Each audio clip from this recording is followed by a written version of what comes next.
નમસ્કાર દર્શક મિત્રો, હું છું એડવોકેટ સોનલ બારિયા. આપ સર્વનું સ્વાગત છે મારી ચેનલ લીગલ ભવવિજ્ઞાનમાં.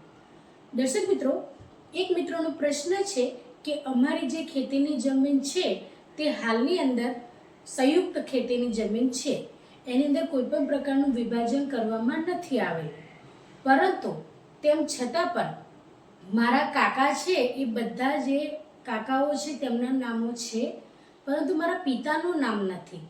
તો શું હું એની અંદર મારા પિતાનું નામ દાખલ કરાવી શકું? પરંતુ ખેતીની જમીન તો અત્યારે સંયુક્ત જ છે, પરંતુ સાતબાની અંદર નામ હોવું એ પણ જરૂરી છે ને. તો ચાલો દર્શક મિત્રો, આજે આપણે આ પ્રશ્નને એક વિડીયોના માધ્યમથી સમજીએ. તો દર્શક મિત્રો, જ્યારે કોઈ પણ વ્યક્તિની ખેતીની જમીન હોય અને એ ખેતીની જમીન જો વડીલોપાર્જિત હોય અને તેની સાથે સંયુક્ત ખેતીની જમીન હોય, સંયુક્તનો મતલબ શું છે કે સહિયાળી, જેટલું ફેમિલી છે કે જે કુટુંબ છે એ કૌટુંબિક રીતે જે તમારી ખેતીની જમીન છે એ સહિયાળી છે, તો તેવા સંજોગો દરમિયાન તમારા બધાનો જ તેની અંદર હિસ્સો સહિયાળો છે તેવું કહી શકાય. પરંતુ જો કોઈ વ્યક્તિનું તેની અંદર નામ દાખલ કરવામાં ન આવે, તેમ છતાં પણ આવી જ્યારે સહિયાળી મિલકતો હોય તો તેની અંદર બધાની સહમતિથી જે તે વ્યક્તિનું નામ સાતબાની અંદર ન હોય તો એમનું નામ દાખલ કરી શકાય છે. તો દર્શક મિત્રો, જો સહિયાળી મિલકતની અંદર જે મિત્રનો પ્રશ્ન છે એમનું એવું કહેવું છે કે મારા જે કાકાઓ છે એ બધા કાકાઓના નામ એની અંદર બોલે છે, પરંતુ મારા પિતાનું નામ તેની અંદર દાખલ થયેલ નથી. તો આવા સંજોગો દરમિયાન તમે એક પારિવારિક દ્રષ્ટિએ જોઈએ તો બધાની સહિયાળી મિલકત છે એટલે બધાનો એક સમાન હક હિસ્સો એની અંદર હોય છે. પરંતુ જો તમારા પિતાજીનું નામ ન હોય તો તેવા સંજોગો દરમિયાન તમે બધા જે તમારા કૌટુંબિક છે, ફેમિલીવાળા છે, તેમની તમે સહમતિથી વારસાઈ કરાવીને કે હયાતીમાં હક દાખલ કરાવી શકો છો.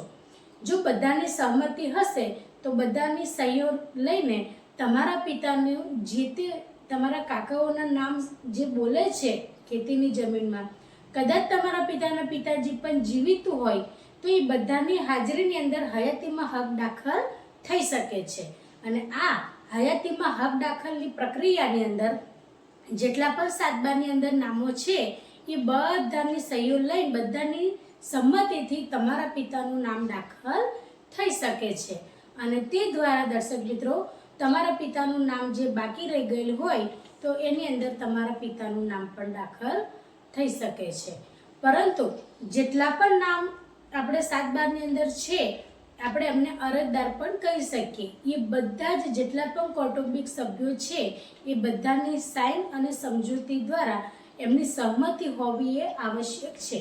જો કોઈ એક વ્યક્તિ પણ એની અંદર સાઇન ના કરે કે ના મારે આમનું નામ દાખલ નથી થવા દેવું સાતબાની અંદર, તો એ જે તમારી સહિયાળી મિલકત છે એની અંદર તમારા પિતાનો જે હક હિસ્સો છે એ એમને જે હક હિસ્સો છે એ તો મળવાપાત્ર રહે જ છે, પણ આપણે કહી શકીએ કે લીગલી જે સાતબારની અંદર તમારા પિતાનું નામ દાખલ કરવાનું છે તો એની અંદર બધાની સહમતિ હોય તો દાખલ થઈ શકે છે.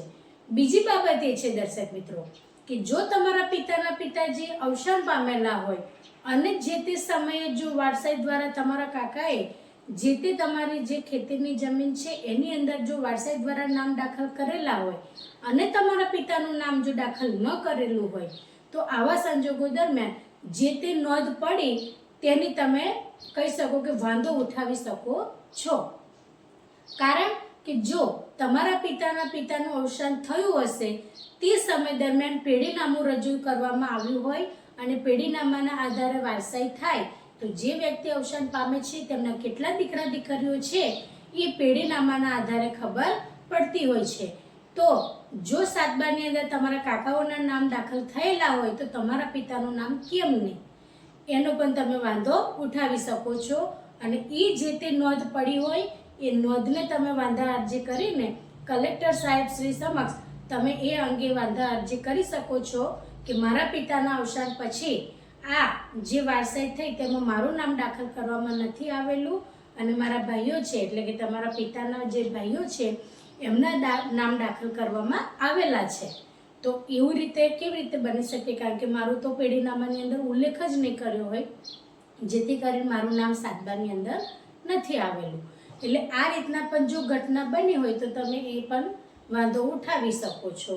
અને જો તમારા પિતાના પિતાજી હયાત હોય તો પછી તમારા પિતાજીનું નામ ન હોય તો તમે તમારા પિતાજીના પિતાજી હયાત છે તો હયાતીમાં હક દાખલ દ્વારા તમારા પિતાનું નામ દાખલ કરાવી શકો છો.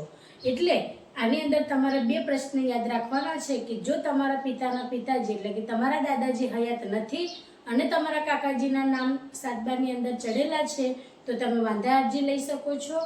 કેવી રીતના નામ દાખલ થયા? કારણ કે મારા પપ્પાનું નામ તો દાખલ નથી થયું અને તે પણ લીગલી વારસદાર છે. એટલે એક તમારી પાસે આ છે.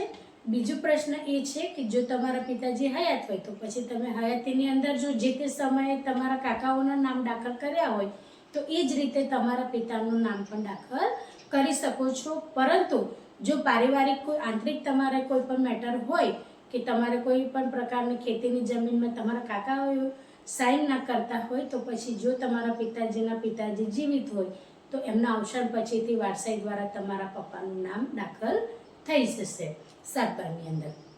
તો દર્શક મિત્રો, આ જ રીતના ઇન્ફોર્મેટિવ વિડીયો મારા ચેનલના માધ્યમથી તમારી સમક્ષ રજૂ કરતી રહું છું.